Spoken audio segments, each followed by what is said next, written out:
¿Cómo están? Wow, cuando dijiste 91, digo, es bueno decir eso, ¿no?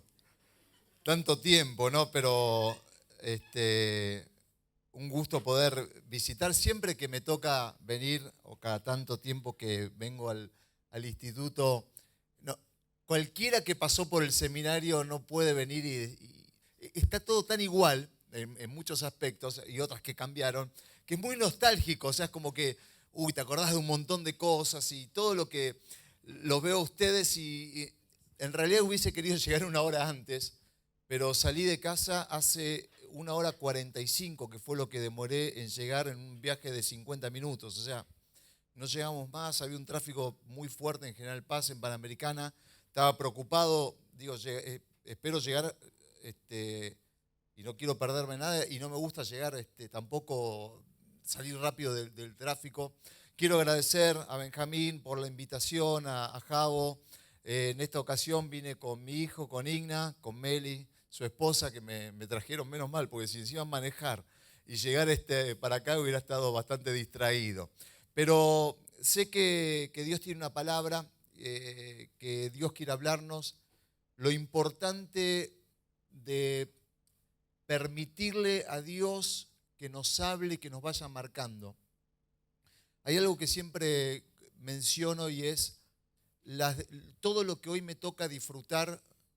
Tengo 3 hijos, pastoreo una iglesia, feliz con la iglesia que pastoreamos, con las sedes que hemos abierto, estoy casado, todo lo que hoy puedo decir es lo que es mi deleite, lo que puedo disfrutar, son todas decisiones que tomé antes de los 30 años. Entonces, mirá lo importante que son las buenas decisiones, que bien tomadas en el momento justo, son las que te alcanzan toda la vida. Por ahí no te das cuenta, no nos damos cuenta muchas veces, o no logramos proyectar la importancia de las decisiones, porque uno dice, bueno, hay tiempo para decidir, o hay tiempo para... Pero todo lo que hoy podría nombrar como de las 5, de las 6 o de las 7 cosas que más disfruto en la vida o que doy gracias por lo que me toca, son decisiones que tuve que tomar en esa edad.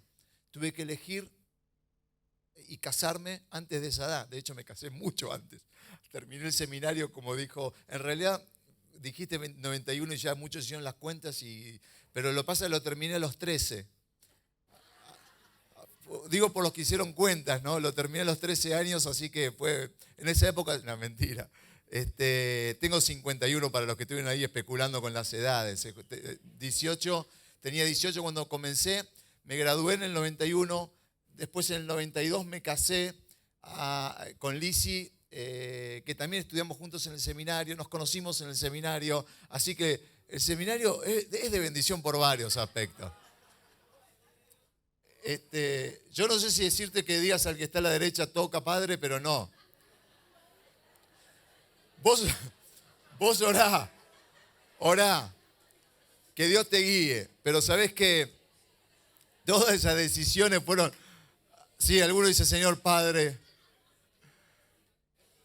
pero está bueno poder decidir y que en la vida nos acompañen las personas que compartimos juntos los sueños. Quiero decirles que el título de este mensaje es Flechas que deben llegar lejos. Y ahora te voy a contar por qué. Lo bueno de predicar en un ambiente donde todos conocen la Biblia es que no tengo que explicar tanto y dar tanta introducción, porque sé que ustedes todos deben ser alumnos. ¿Cuáles serán más excelentes? ¿Los de la derecha, los de la izquierda, los del centro? Está repartido, ¿no? O sea, por ejemplo, tercer año, ¿están repartidos o hay un sector de tercer año? O sea, están bien ahí. O sea, la izquierda es primer año. Son más bandas, ¿no? Segundo año. Ok, esto es así. Esperen. Segundo año, no sé si son más que primero, pero tienen más power. No, pero pará. Porque creo que falta cuarto año.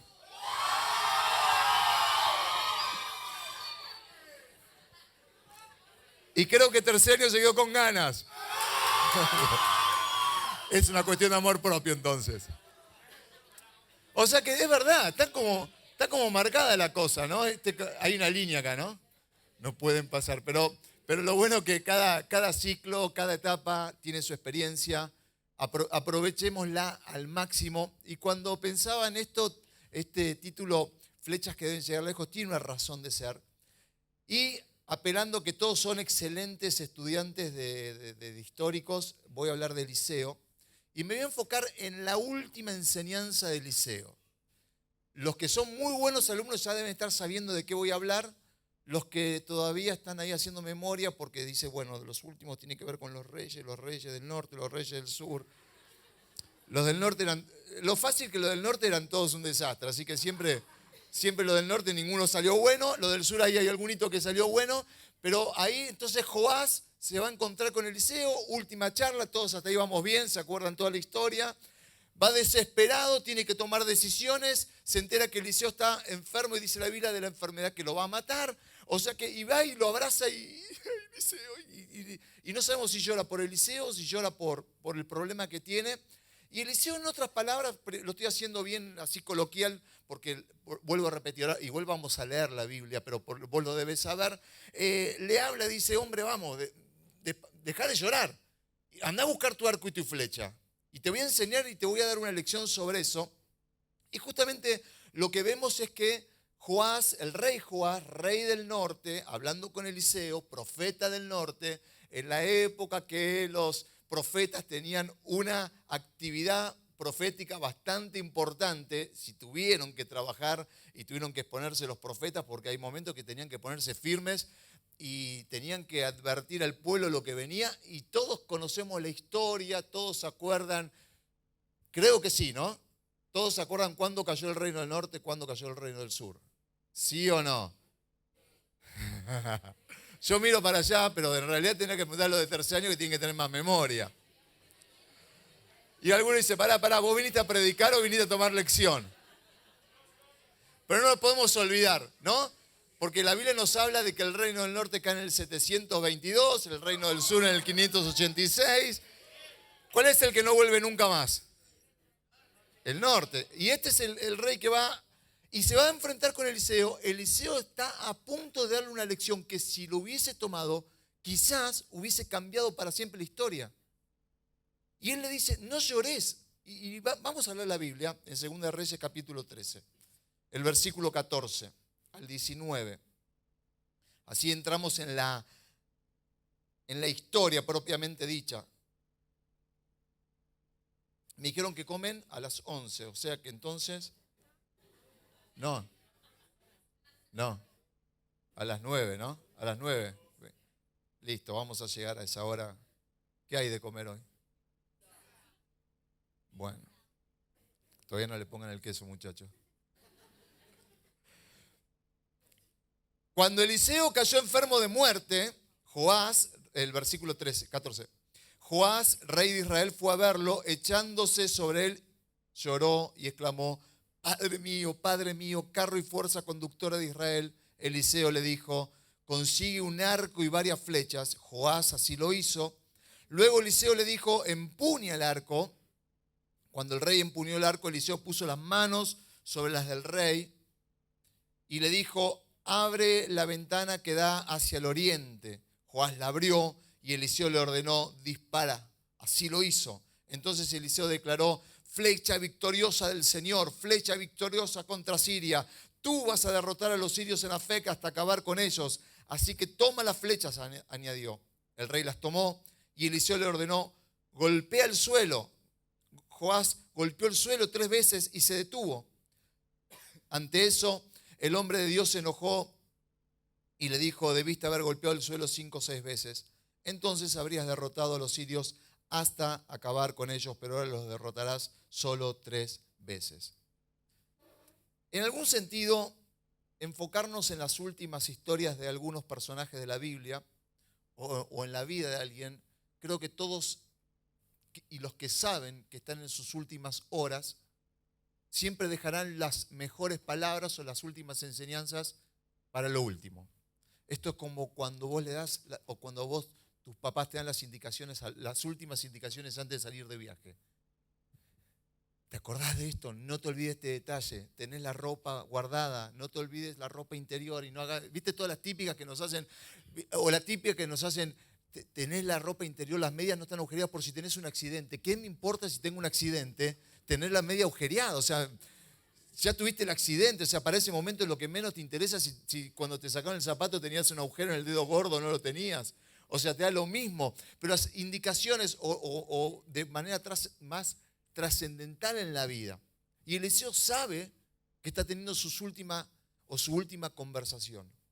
Sabe que va a dejar de ser la voz profética y que posiblemente si el rey en ese momento hace caso y no hace justamente desobediencia a la palabra, podría suceder un cambio. Todavía no había caído, lo leemos 4 capítulos más adelante, lo de la caída de Samaria.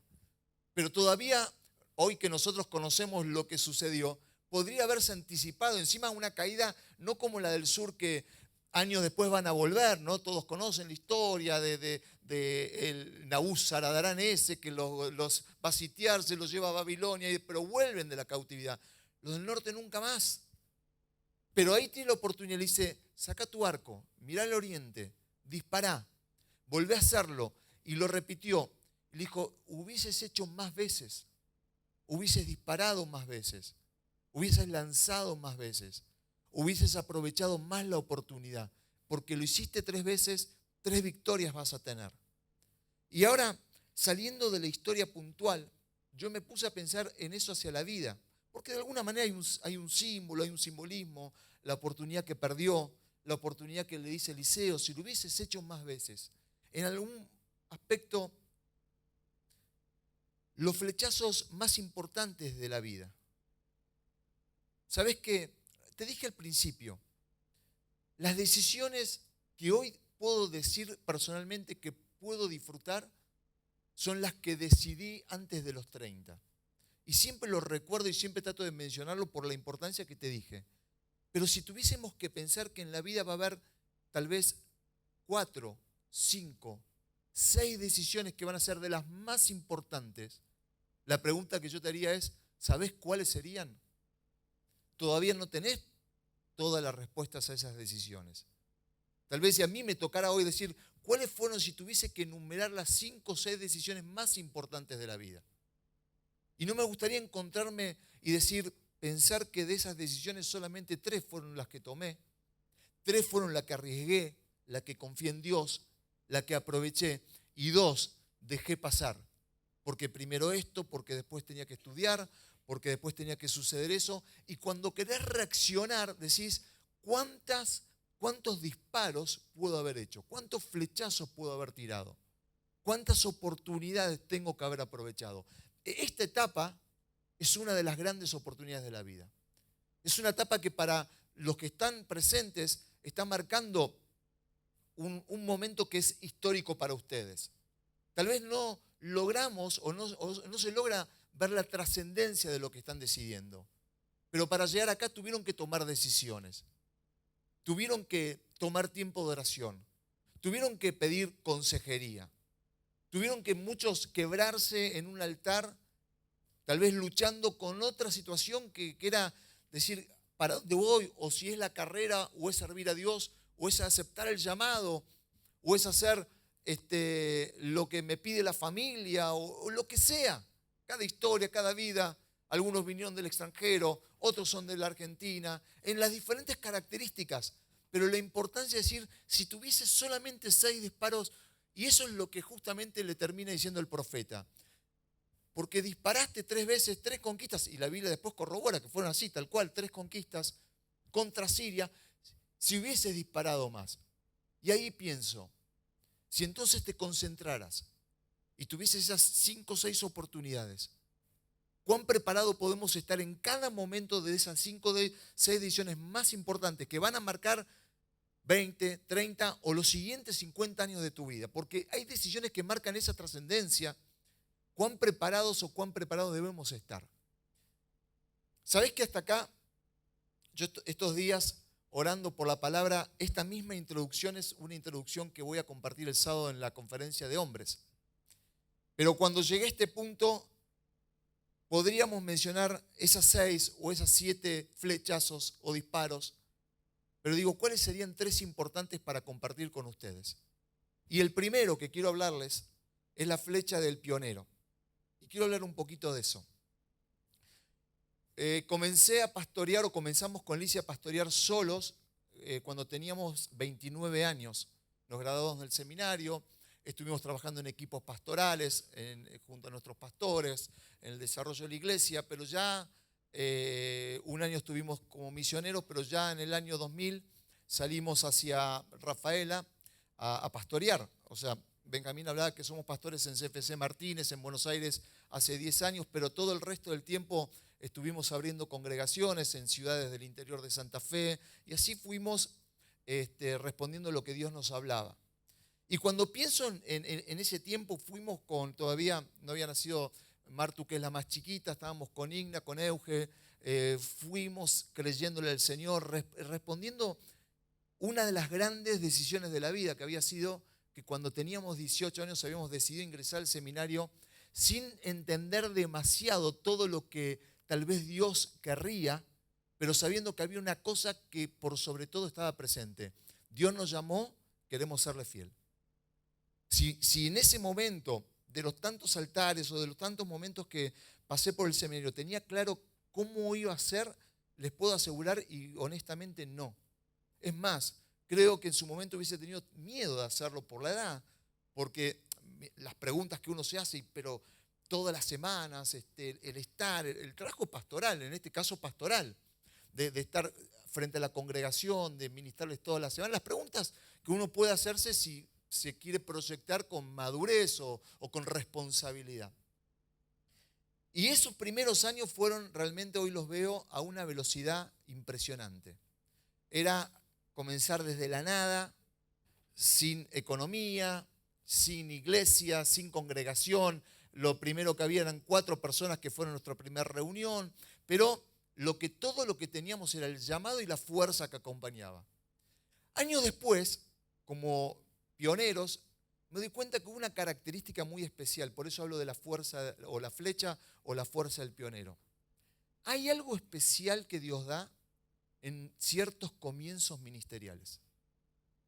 Porque cuando yo me traslado a ese momento o a esos desafíos de fe, después de comprar, de armar equipos, de plantar iglesias, de poner estaciones de radio, todo lo que era la locura empezar a la mañana, voy a empezar por la tarde, teniendo grupos de videocélulas. A la noche siempre reuniones o enseñábamos. Terminaba y a las 12 de la noche tenemos un programa de radio. Terminamos el programa de radio a la 1 de la mañana y todas las personas que habían llamado para pedir oración, anotábamos su nombre, su dirección, y el lunes y al día siguiente a la mañana esa era nuestra actividad. Ir a visitarlos, si se podía, a los que iban llamando. Esa visita se volvía a repetir a la semana, se volvía a repetir, y cuando veíamos que podíamos hacer un grupo de vida, era 5 días a la semana. Lizzy tenía 5 grupos, yo tenía otros 5 grupos, y así durante el primer tiempo. Una locura, una locura. De hecho, terminé operándome las cuerdas vocales con nódulos porque la voz no paró. Y uno dice, ¿pero por qué? Y había algo, había fuerza en el pionero, había fuerza en los inicios.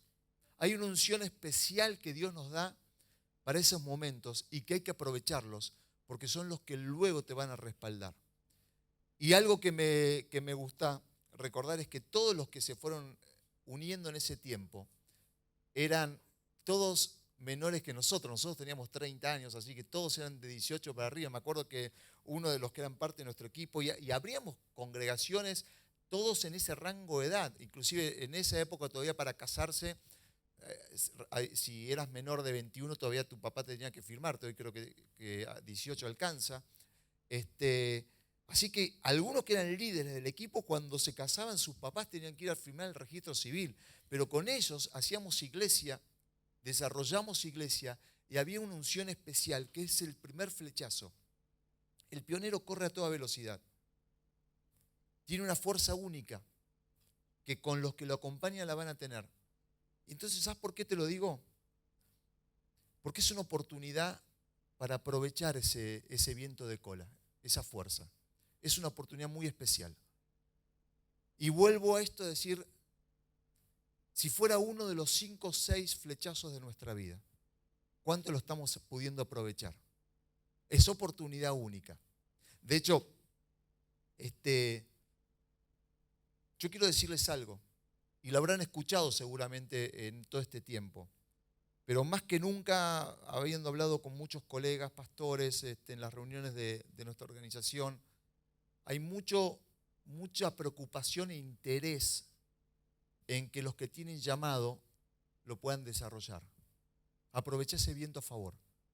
Nuestra organización, la Unión de la Asamblea de Dios, está muy interesada en que pastores jóvenes empiecen a desarrollar su trabajo. Si sos parte de un equipo pastoral dentro de tu iglesia, acompáñalo. Tal vez hay una necesidad de iglesias que necesitan equipos pastorales por la necesidad o la dimensión de su trabajo. Si es un llamado a salir y estás trabajando en conjunto con tu pastor, hacelo. Pero quiero que lo sepas, que no te lo olvides, que somos muchos los pastores que queremos acompañar, que queremos orar, que queremos aconsejar, que de alguna manera impulsar con la organización para que eso suceda. Y no es menor lo que te estoy diciendo, es sumamente importante. ¿Sabes qué? Mira, te voy a contar algo que me produjo mucha crisis cuando lo conversé la primera vez. Estaba de viaje y charlando con personas que trabajan en iglesias de muchos años, me empezó a hablar, escuchá esto, de ciclos de vida de iglesias. O sea, ciclo de vida, ciclo de vida del ser humano, ¿cuál es? El hombre nace, crece, se reproduce y muere. Y yo digo, ¿qué? ¿La iglesia tiene un ciclo de vida? Primero, ¿qué dirías vos frente a eso? En el nombre de Jesús te reprendo.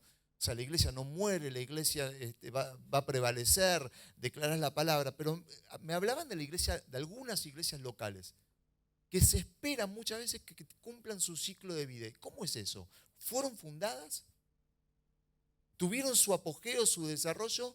Y en un momento, por diferentes razones, cierran.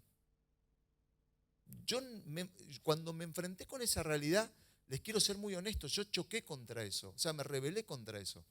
Porque aparte no lo empecé a ver. Volví a viajar, me volví a encontrar con eso y empecé a notar lo que eso sucedía. Entonces yo me pregunté, ¿qué está pasando? ¿Qué tenemos que cambiar? Después de este tiempo realmente difícil de pandemia, donde hemos tenido que despedir a tantos hombres tremendos de Dios y familias y gente conocida que seguramente de alguna u otra manera todos tendrán, en un momento también lo mismo. Señor, yo no quiero ver más despedidas que bienvenidas. Me reveló, y no porque no me interesaban las despedidas, hombres de Dios que se fueron con el Señor, que se infectaron por no renunciar a seguir estando con la gente, a seguir sirviendo, a seguir yendo a los comedores, a seguir colaborando en medio de una crisis. Pero me reveló, porque si no nos metemos y si no nos involucramos, por supuesto que estamos en serios problemas. Pero acá viene lo primero. Eliseo va a motivarlo a Joás y dice que cuando lanza pone sus manos sobre él, hay una cobertura por parte, en este caso del profeta, hay una cobertura de Dios por cada uno de nosotros, donde Dios nos habla y donde Dios quiere que nosotros caminemos en pos a algo especial que Él pone en este tiempo. Esto que te estoy diciendo, puede ser que suceda toda la vida del ministerio. No puedo ser categórico en decir que no. De hecho, yo en experiencia personal lo vivo. Pero hay algo, pero te lo puedo asegurar, hay algo diferente en esos primeros tiempos. Hay algo único. Si vos me decís, pero explícamelo un poquito más o vamos a la palabra. Te estoy hablando en base a la experiencia, en el sentir cómo Dios acompaña al pionero. Porque para ser pionero no es lo mismo el que camina por un lugar donde alguien ya abrió camino que el que le toca abrir el camino. ¿Viste? Como si vos te metieras en una maleza, el que va primero tiene que ir con guadaña. ¿Y qué hace? Tiene que ir a los guadañazos, o sea, tiene que ir abriendo, tiene que ir marcando. Es trabajo doble. El que viene de atrás o mantiene el camino o camina diferente. ¿Cuál de los dos es más meritorio? Ninguno de los dos, porque Todos transitamos caminos que alguien abrió. Y eso nos permite estar a todos parados en este lugar. Pero hubo uno que le tocó hacer trabajo doble. ¿Por qué? Porque nosotros hoy somos bendecidos porque alguien abrió camino y nosotros transitamos, lo ampliamos, mantenemos, abrimos más caminos, pero alguien tuvo que desmalezar, alguien tuvo que meterse cuando no había nada. Y conocemos decenas de pastores que hoy son parte de nuestra organización o contemporáneos que les tocó trabajar de esa manera. En esas características hay algo muy especial. Ahora, lo segundo que quiero decirte, el segundo flechazo es la flecha del trabajo estratégico. No podemos olvidarnos que frente al llamado, que en un momento voy a hablar y lo voy a dejar para lo último, frente a la unción, frente al Espíritu Santo, que sin Dios nada de esto tiene sentido, sin estar llenos de Él, nada de esto tiene sentido, sin haber sido afectados por su presencia, nada de esto tiene sentido, porque si no sería una empresa, algo que vos lo hagas, pero sí es sumamente importante que a la fe tengas que acompañarlo con un trabajo estratégico y no hay que tener miedo a eso. Justamente, a veces somos muy buenos en diagnosticar. No sé si acá hay qué laboratorio conocido hay en la zona, ¿no? Pero Diagnóstico Maipú o algunos así diferentes. Si vos te vas a hacer un análisis de sangre, porque el médico te mandó a hacerte un análisis de sangre o algún análisis así de esas características, vas a ir al médico, te van a sacar sangre, vas a sacar tu muestra de orina, te vas a hacer alguna ecografía o algún estudio de esas características y ninguno de ellos te va a curar. Ellos lo que te dicen es, te diagnosticamos. O sea, te hacen un estudio que después tu especialista va a mirar y de acuerdo a eso determina tratamiento, medicación, operación o lo que sea. Pero nunca un diagnóstico cura, un diagnóstico advierte. Un diagnóstico muestra, pero el tratamiento o la acción es lo que cambia. Cuando nosotros estamos hablando de un trabajo estratégico, es que a veces nos convertimos en especialistas en diagnósticos y no nos damos cuenta que tenemos que enfocarnos para que lo que Dios hizo en nuestro corazón, el fuego que se prendió dentro nuestro, podamos llevarlo a cabo. Leí en un libro sobre el tema de enfoque, porque es algo que vengo trabajando mucho en mi persona también, en enfocarme cada día más. Porque me di cuenta que mis verdaderas distracciones ya llega un punto que no tienen que ver solamente entre elegir lo bueno y lo malo, sino saber en qué tengo que estar enfocado, o sea, a qué Dios me llamó y determinarme de esa manera. Y en ese libro cuenta la historia de Warren Buffett, que es un hombre rico, sube a su avión, esto es verídico, sube a su avión y tiene una conversación con su piloto y le dice, ¿tenés sueños en tu vida? Y dice, sí, por supuesto. Y él le dice, no, pero aparte de ser mi piloto personal, que manejás mi jet, que tenés un buen sueldo, y él sabía qué sueldo cobraba porque era su empleado, o sea que yo sé que con eso puede vivir bien tu familia. ¿Tenés sueños? Y dijo, sí, claro. Entonces le dice, anótalos. Y quiero que hagas una lista de 25 de esos sueños. Hasta ahora uno puede decir, bueno, muchos podríamos decir lo mismo. Dice, cuando termine de escribir esos 25 sueños, quiero que descartes 20.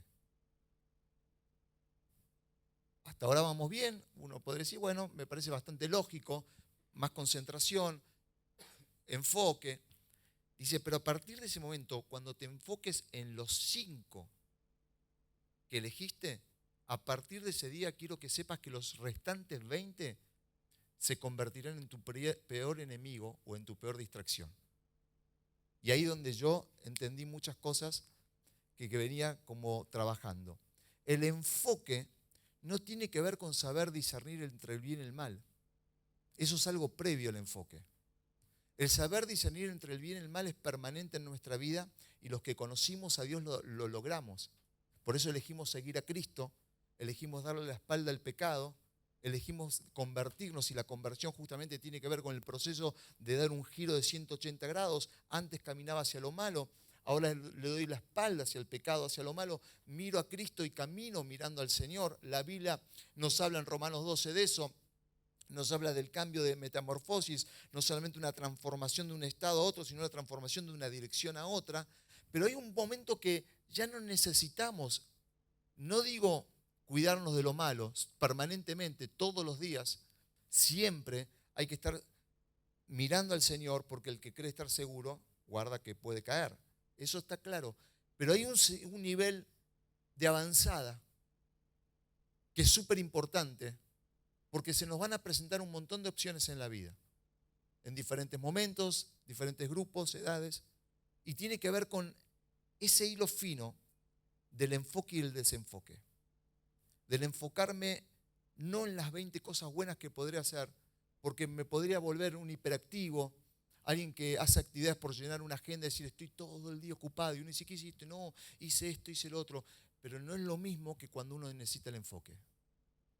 Y si hay algo que después de tantos años logramos junto a Lisi como pastores tener en nuestra vida, es ser personas que le pedimos a Dios y que trabajamos mucho en no solamente haber tenido un encuentro con Él y mantener ese fuego siempre encendido, sino que en cuidar el enfoque permanentemente. Y cuando yo te lo grafico con este ejemplo no se va a tratar de que este piloto ahora debía negar, o mejor dicho, decir, bueno, esas 20 están muy lindas, algún día las haré. No, son tu peor enemigo. ¿Por qué? Porque lo bueno te distrae. Son cosas nobles, pero por ahí Dios no te llamó a todo. Entonces tenés que saber qué es lo que Dios te llamó. Tenés que trabajar en eso. Tenés que entender que en el momento que te vas a accionar a lo que Dios te dice, primero responde con la unción, con la fuerza, con lo que Dios te da como ese pionero en ese trabajo. Pero después lográ enfocarte, concentrarte, trabajá en la estrategia. No le tengas miedo a esa palabra. Por supuesto, si fuera estrategia primero y unción después, no funcionaría nunca. Porque no hay forma de comenzar algo espiritual si Dios no está en el asunto. Pero una vez que Dios está en el asunto y que sentiste que Dios te movilizó, porque los que vinieron acá no lo hicieron por estrategia. Primero hubo un llamado, primero hubo un encuentro con el Espíritu Santo, primero hubo un trabajo, pero después sí hubo estrategia. ¿Cómo voy a pagar? Si voy a pedir beca, ¿cómo voy a cursar? ¿Qué voy a hacer con la familia? Pero después viene lo ministerial y es importantísimo. Pero me imagino esa oportunidad, me imagino cuando Eliseo le está diciendo, ¿por qué no disparaste más veces? ¿Por qué no aprovechaste? Fíjate, podría haber cambiado la historia. Podríamos hoy estar enseñando en libros históricos que no hubo una caída de Samaria en el 722. Podríamos haber dicho que no todos los reyes del norte fueron malos, sino que hubo uno que reaccionó y hizo lo bueno ante los ojos de Dios. Obviamente, Dios sabía, Él lo sabe, pero esa fue una oportunidad. Y cuantas veces disparó, cuantas veces tiró su flecha, fueron las victorias y se detuvo todo ahí. Y no alcanzó en la victoria final. No hubo una victoria asegurada por eso. Y la enseñanza que a mí me deja es, si todos los intentos que Dios nos está permitiendo tener los estamos aprovechando. Por eso guardo para lo último, creo que lo más importante, que es la flecha del llamado. Pero pensaba cómo graficártelo y permitime graficarlo desde otro lado. En Lucas capítulo 15, todos conocen, o muchos se deben acordar, que Jesús nos da 3 parábolas que tienen que ver con pérdidas. ¿Cuántos se acuerdan de eso? Hijo pródigo. Ahora vamos a evangelios sinópticos. Hijo pródigo, moneda perdida y la oveja perdida. ¿Dónde se pierde la oveja? Afuera. Vamos bien hasta ahí, ¿no? Se pierde afuera. ¿Dónde se pierde y qué hay que hacer con la oveja que se pierda afuera? Muy bien. ¿Dónde se pierde el hijo pródigo? Se pierde afuera también, se va. ¿Pero qué hay que hacer con el hijo pródigo? Esperarlo.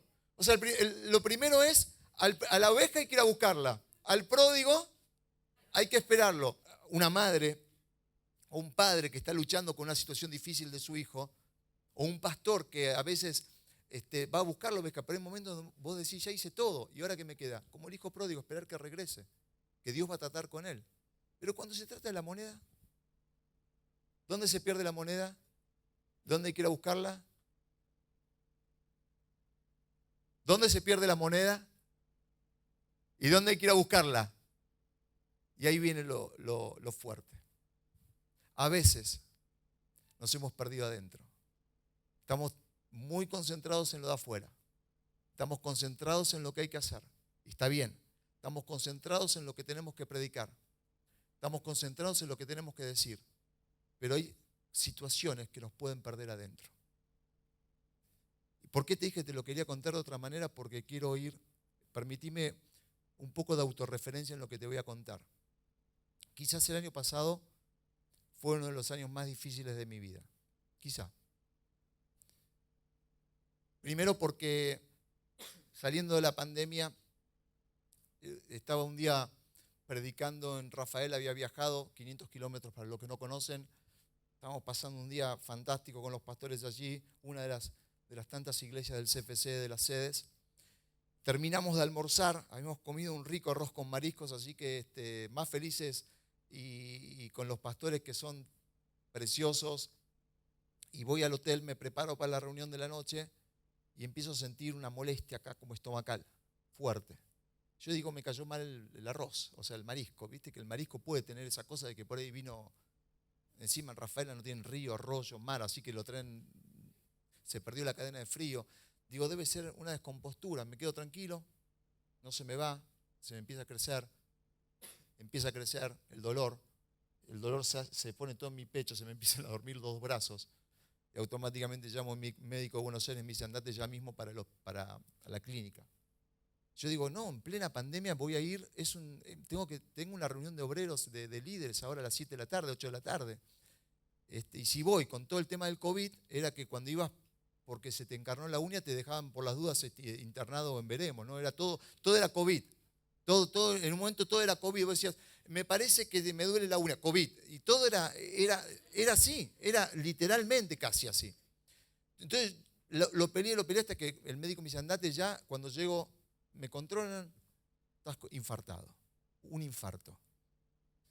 Y ya estamos llamando al especialista, al que va a ser el intervencionista, porque tenemos que sacarte este infarto. Me empiezan a dar pastillas, todos se empiezan a mover, todos se empiezan a apurar. Yo estaba allá diciendo, pero yo tengo una reunión en un ratito. Fue la primera vez en nuestra historia con Lizzy que una reunión la suspendimos. Nunca habíamos suspendido una reunión en nuestra vida. O sea, en todo caso, por fuerza mayor tal vez uno no va, pero alguien queda en el lugar, alguien predica. Pero habíamos viajado, estaban todos esperándonos a nosotros, o sea, en el sentido de que no había otra opción, era una reunión especial porque nuestro viaje era un viernes a la noche. Así que al rato me llegan, me dejan en terapia intensiva y el médico me dice, tenés un infarto agudo de miocardio, medio corazón parado, así que tuvieron que intervenir, me sacaron un coágulo, se quedó clavado en el corazón, medio corazón no funcionaba, gracias a Dios que la otra mitad anduvo bien y me sacaron. Ahí enseguida, pero me dijeron, bueno, a partir de ahora terapia intensiva, todo lo que te dicen, y yo estaba solo, sin celular, sin esto, sin lo otro, totalmente incomunicado, no sabía bien qué pasaba, tenía una información acotada, todo había sido urgente. Y uno dice, pero ¿por qué? Y se empieza a preguntar. Me dicen, no vas a poder estar durante un mes totalmente incomunicado. Y yo lo único que le dije, por lo menos déjenme leer la Biblia, o sea, porque no me dejaban leer, o sea, nada que pueda afectar mis emociones porque tenía que pasar esa situación. Al mes, nosotros somos varios hermanos, mi hermana de 35 años, así de un momento para otro, va a la clínica porque tiene síntomas de COVID y la dejan internada porque le descubren un cáncer de mamas. 35 años, 2 sobrinos. A los 30 días había fallecido. Enseguida cayó en terapia. Y yo estaba aislado. Empecé a salir al mes, empiezo a salir. Puedo volver a hablar a la iglesia, estoy empezando a predicar y ahora me encuentro en esa situación que no entendía absolutamente nada. Vos decís, ¿y de qué se disfraza uno? ¿Y qué haces en una situación así? ¿Viste cuando la Biblia habla? Por eso te pedí permiso porque quería ser autorreferencial, porque es importante a lo que quiero llegar con lo que te estoy diciendo. Cuando dice que cuando estaban cautivos en Babilonia y les decían, ¿por qué no cantan? Dice que tenían colgados sus arpas, sus instrumentos. Dice, la figura que ilustra es ellos tenían la lengua pegada al paladar. Yo nunca entendí tan literal esa palabra como la que estaba viendo esos días. Cada domingo que yo tenía que subir a predicar era orar, no para que Dios me dé una palabra, sino para que Dios despegue la lengua del paladar. O sea, no tenía palabra. Nada podía salir de mi corazón. No había rebeldía, no eran preguntas a Dios de cuestionamiento. O sea, pensar en la soberanía de Dios, entender la voluntad de Dios, en ese sentido está bien, pero lo que vos crees y son tus creencias, que no estuvieron en jaque en ese momento, internamente estaban luchando. Podría haber sido peor, porque yo podría haberme hecho preguntas, podría haber tenido una rebeldía, podría haber enojado, ¿viste? Lo que usualmente pasa ante una situación que uno no espera y que es totalmente inesperada y dura en la vida. Pero era decir, Señor, dame la palabra. Ministraba el domingo, predicaba. Yo sentía que Dios había hecho algo grande, sentía que Dios hablaba, pero el día lunes otra vez se me volvía a pegar la lengua. No sentía esas fuerzas de nuevo. Meses así. ¿Sabes lo único que despegaba la lengua? Y lo único que me dio fuerzas en un momento que yo no sabía cómo iba a salir,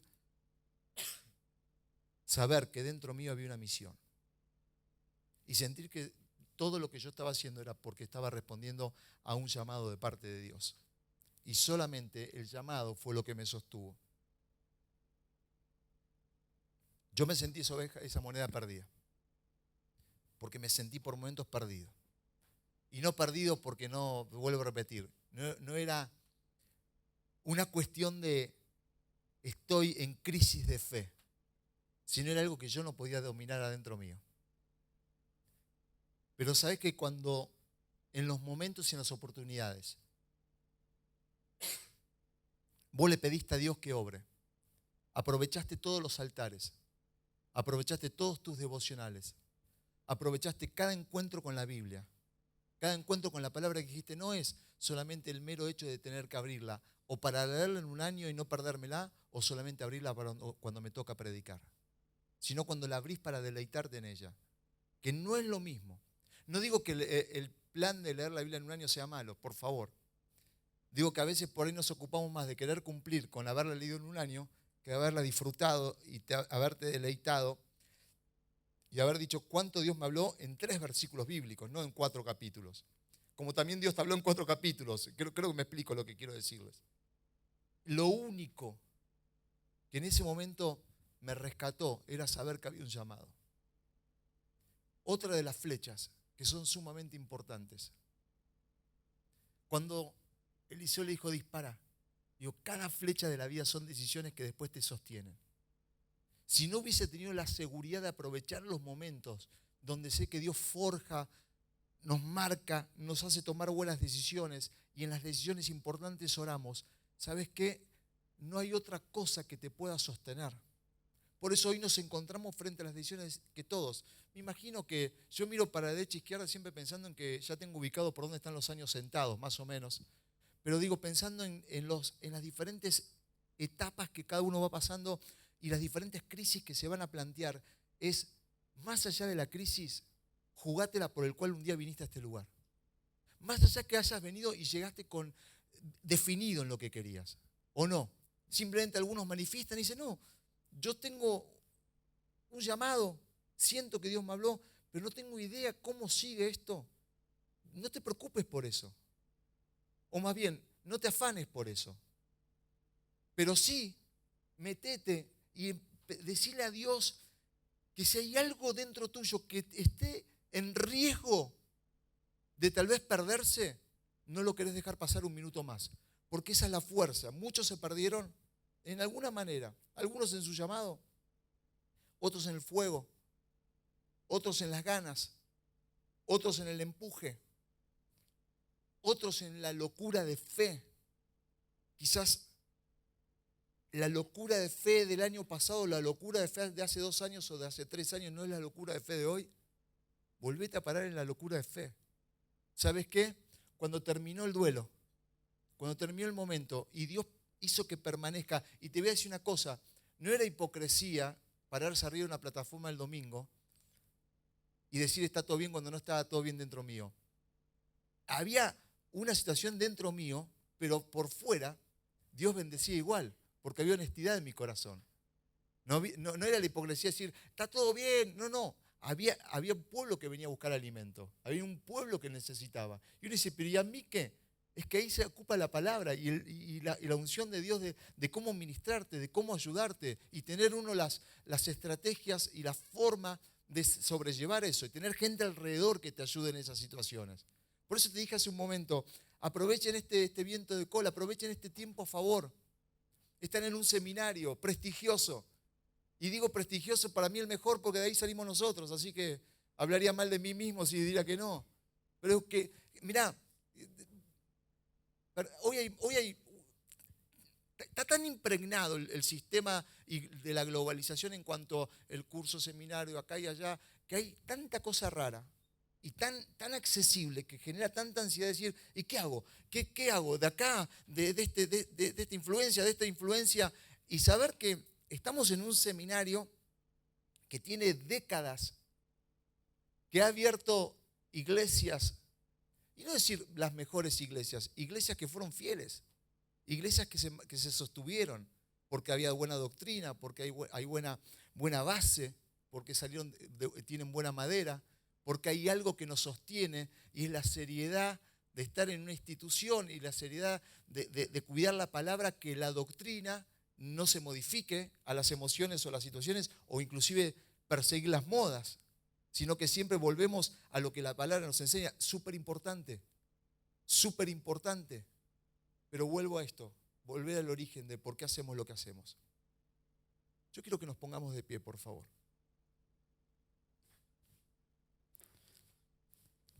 Yo quiero orar porque Dios en esta hora, hoy, tal vez quiera que muchos vuelvan a un origen. Tal vez vuelvas a abrir esa ventana, como le dijo el profeta a Joás. Vuelvas a mirar al oriente, que era la dirección donde él tenía que disparar. Vuelvas a tener que tomar con tu mano esa flecha, ese arco, o sea, esa oportunidad, ese llamado, esa fuerza. Y decirle, Señor, quiero ir a ese origen. Y no desperdiciar ninguna de las posibilidades de disparar, de tirar esas flechas que llegarán lejos. Las que caen en manos de valientes. Que como dice el Salmo, son las que llegan bien lejos. Hablando de los hijos. Que llegarán tan lejos como aquellos valientes que disparan flechas. ¿Por qué? Porque las hacen llegar lejos. Porque tienen destreza para que lleguen lejos. Porque han sido marcados en el altar para llegar lejos. Porque han aprovechado los cara a cara con Dios para poder llegar lejos. Porque son los que una vez más, cuando las ventanas se cierran, las vuelven a abrir. Cuando los que siempre volverán al origen y a tener la fuerza del pionero, la fuerza de aquel que decidió conquistar, decidió ir detrás de un llamado, detrás de las promesas. Y yo quisiera decirte que esa es tu oración en esta hora. Y esa es la razón por la cual hoy tal vez estamos en este momento y Dios preparó este devocional. Muchos están diciendo, Señor, dame la capacidad de tomar las mejores decisiones de las 5 cosas más importantes que voy a tener que hacer en mi vida.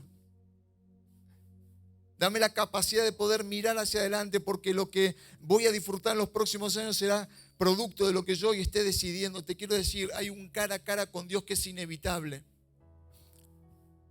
Cuando yo cada lunes o cada viernes estaba allí en la semana y le decía, Señor, obra en mí, el sentido de llamado y de misión volvía a despertarme. Había una fuerza interior, era el Espíritu Santo. No cabía duda que no había algo humano. Era la fuerza y la unción del Espíritu Santo que nunca se había ido, pero que la tenemos que mantener encendida. Que esa voz no se tiene que apagar en ningún sentido. Que a veces, como dice la palabra en Levítico, dándole órdenes a los sacerdotes, tenían que remover brasas, tenían que sacudir el fuego, pero que el fuego no se tenía que apagar nunca. Que siempre ese altar tenía que seguir encendido. Y hay instrucciones: mueve las brasas, alimentalo, hace algo, porque están dentro nuestro. Hay semilla que fue plantada en este tiempo y que Dios está haciendo. Yo quisiera que podamos tomar un tiempo para adorar a Dios, y los chicos que cantan me ayudan, porque quiero que podamos orar.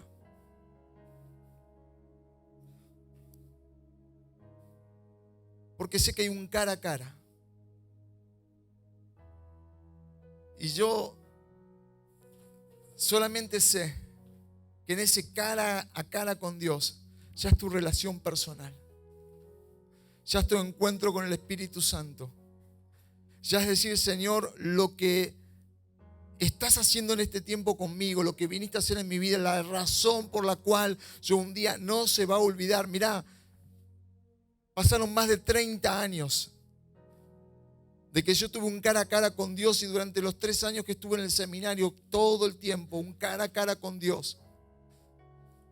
Igual que vos, con los días buenos, con los días malos, con los días de ganas, con los días... Pero no dejé de tener los cara a cara con Dios que fueron impregnándose en mi corazón. Este es un juez especial. Tu tiempo es tan valioso como el mío. Y queremos decirle: Señor, queremos orar en esta hora. Adoremos a Dios. Adoremos a Dios, cantemos.